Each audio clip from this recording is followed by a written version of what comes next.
वैकुंठ और कैलाश की स्थिति तथा शिव और विष्णु की अभिन्नता एवं महत्ता का निरूपण। अगस्त्य जी कहते हैं, तदनंतर भगवान के पार्षद ब्रह्मा जी को प्रणाम करके प्रसन्नता पूर्वक चले और अपने विमान पर बैठकर वैकुंठ धाम के समीप जा पहुंचे। सत्यलोक से जाते समय शिव शर्मा ने पुनः पूछा, भगवत पार्षदों, अब हम लोग कितनी दूर आए हैं और अभी कितनी दूर और चलना है? भगवत पार्षद बोले, ब्राह्मण, सूर्य और चंद्रमा की किरणों का प्रकाश जहां तक जाता है, समुद्र, पर्वत और वन सहित उतनी ही पृथ्वी मानी गई है। उसके ऊपर आकाश है। पृथ्वी से 1,00,000 योजन ऊपर सूर्य की स्थिति है। पृथ्वी पर समुद्र, द्वीप, पर्वत और वन सहित जो कोई भी वस्तु है वह सब भूलोक के नाम से विख्यात है। भूलोक से लेकर सूर्य लोक तक भुवरलोक कहलाता है। सूर्य से ध्रुव लोक तक स्वर्गलोक कहलाता है। पृथ्वी से 1 करोड़ योजन की ऊंचाई पर महरलोक है। 2 करोड़ योजन ऊंचे जनलोक है।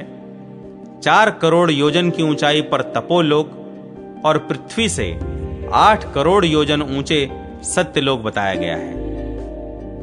सत्यलोक से भी ऊपर वैकुंठ धाम है, जो पृथ्वी से 16 करोड़ योजन ऊपर स्थित है, जहां सबको अभयदान करने वाले साक्षात भगवान लक्ष्मीपति निवास करते हैं। वैकुंठ की अपेक्षा 16 गुनी ऊंचाई पर शिव जी का निवास स्थान कैलाश धाम अवस्थित है, अर्थात वह पृथ्वी से 2,56 करोड़ योजन की दूरी पर स्थित है।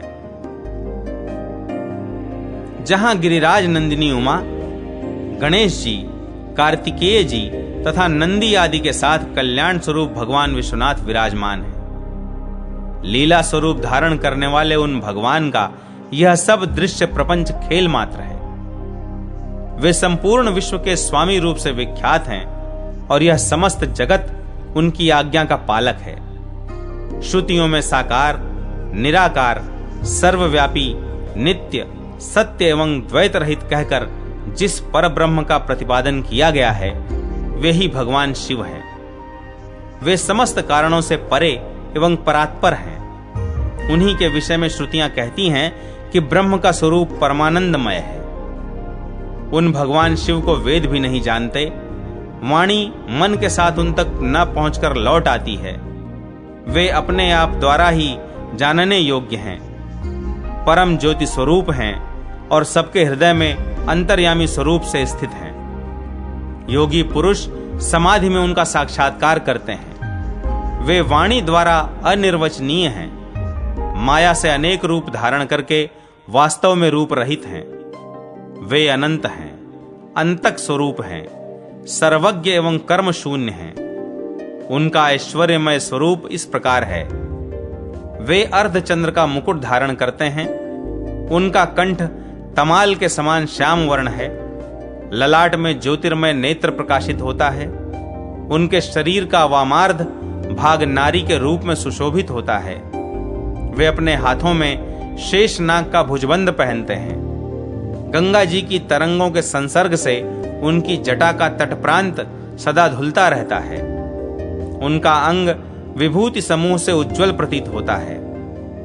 भगवान रुद्र के पर और अपर 2 रूप हैं जो संपूर्ण जगत को व्याप्त करके स्थित हैं। वे निराकार होकर भी साकार हैं। भगवान शिव ही भोग और मोक्ष के कारण हैं।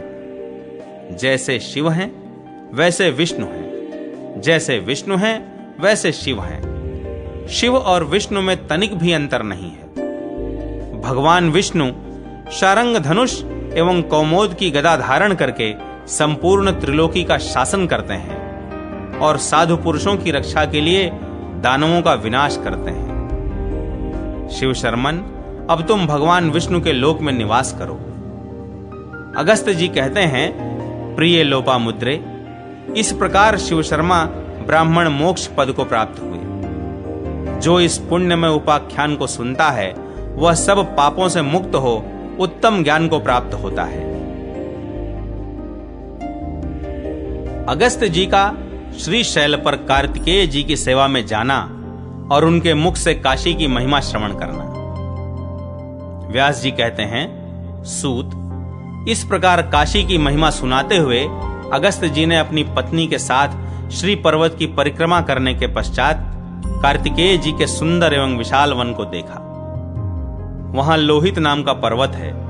उस पर्वत के समीप मुनिश्रेष्ठ अगस्त्य ने अपनी पत्नी के साथ 6 मुखों वाले साक्षात कार्तिकेय जी का दर्शन किया और पृथ्वी पर दंड की भांति पड़कर उन्हें साष्टांग प्रणाम किया।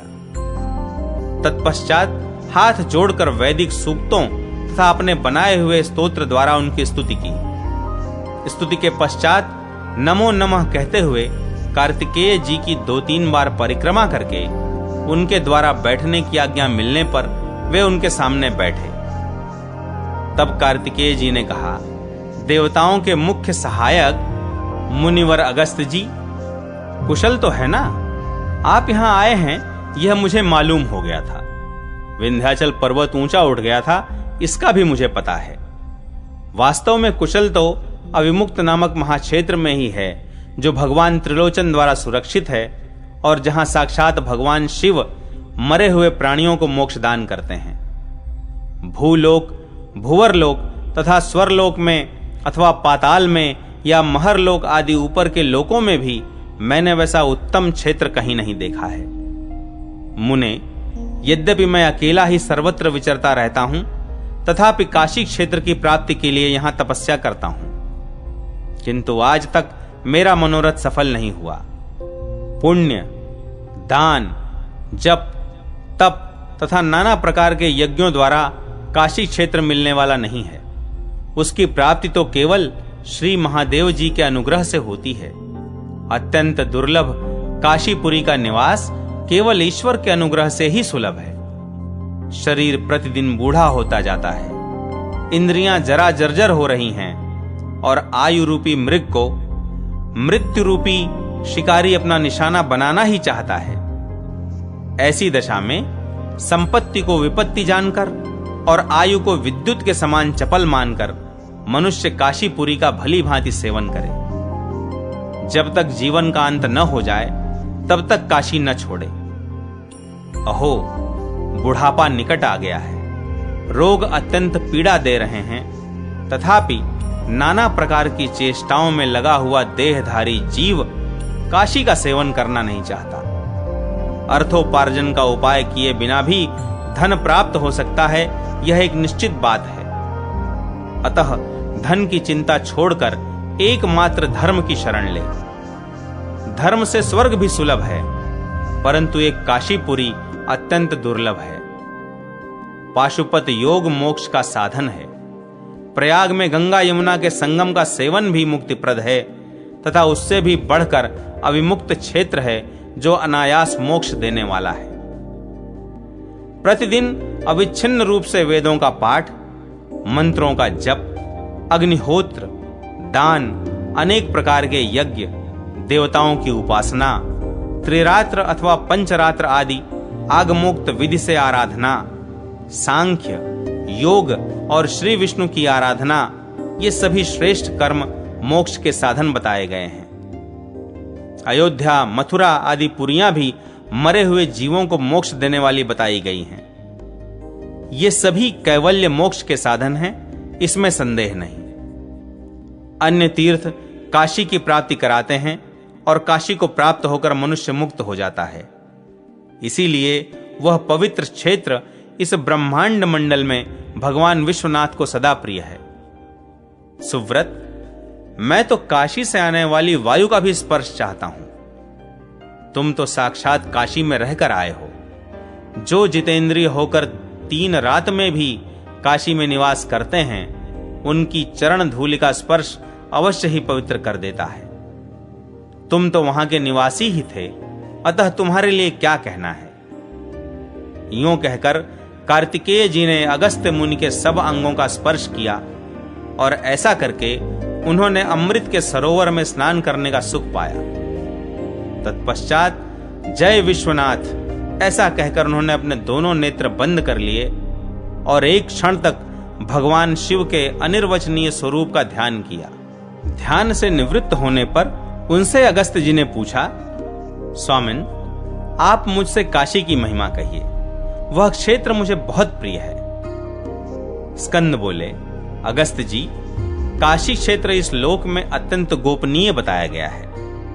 वहां सब प्रकार की सिद्धि सन्निकट है, क्योंकि उसमें साक्षात परमेश्वर सदा निवास करते हैं। काशी क्षेत्र आकाश में स्थित है, वह इस भूलोक से संलग्न नहीं है, किंतु इस बात को केवल योगी जन देख पाते हैं, अयोगी नहीं। जो पल भर भी अविमुक्त क्षेत्र के प्रति अतिशय भक्ति भाव धारण करता है, उसने मानो ब्रह्मचर्य पालन पूर्वक बड़ी भारी तपस्या कर ली। उसके द्वारा शिव संबंधी संपूर्ण दिव्य व्रतों का पालन हो जाता है।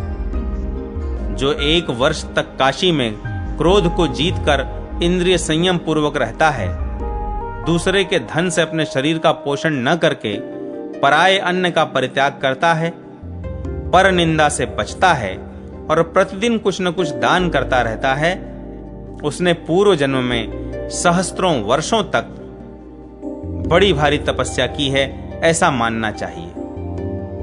जो काशी क्षेत्र के महात्म्य को जानने वाला मनुष्य जीवन भर काशीवास करता है, वह जन्म मृत्यु का भय छोड़कर परम गति को प्राप्त होता है। जो मृत्यु पर्यंत काशी का परित्याग नहीं करता, उसकी केवल ब्रह्म हत्या ही नहीं दूर होती, अविद्या भी दूर हो जाती है। जो अनन्य चित्त होकर काशी क्षेत्र को नहीं छोड़ता, वह जरा मृत्यु तथा गर्भवास के अत्यंत दुस्सह दुख को त्याग देता है। जो बुद्धिमान मानव इस पृथ्वी पर फिर जन्म लेना नहीं चाहता, वह देवताओं तथा ऋषियों द्वारा सेवित काशी क्षेत्र का कभी त्याग न करे। अंतकाल में वात से पीड़ित हुए मनुष्य के मर्मस्थान जब विदीर्ण होने लगते हैं, उस समय वह अपनी सुध बुध खो बैठता है। इसी समय साक्षात भगवान विश्वनाथ प्राण त्याग काल में उपस्थित हो उस मुमूर्ष जीव को तारक मंत्र का उपदेश देते हैं, जिससे वह शिव स्वरूप हो जाता है। अतः अतिशय पापों से भरे हुए इस मानव शरीर को अनित्य जानकर मनुष्य संसार भय का नाश करने वाले काशी क्षेत्र का सेवन करे। जो विघ्नों से आहत होने पर भी काशी क्षेत्र का त्याग नहीं करता, वह मोक्ष संपत्ति को पाकर ऐसी स्थिति में पहुंच जाता है जहां दुख का सर्वथा अभाव है। अतः कौन ऐसा बुद्धिमान पुरुष है जो बड़े बड़े पाप पुंज का नाश तथा पुण्यों की वृद्धि करने वाली और अंत में भोग एवं मोक्ष देने वाली काशीपुरी का सेवन न करेगा। अविमुक्त क्षेत्र के महात्म्य का मैं केवल 6 मुखों से किस प्रकार वर्णन कर सकता हूं, जबकि शेषनाग सहस्त्र मुखों से भी उसका वर्णन करने में असमर्थ है।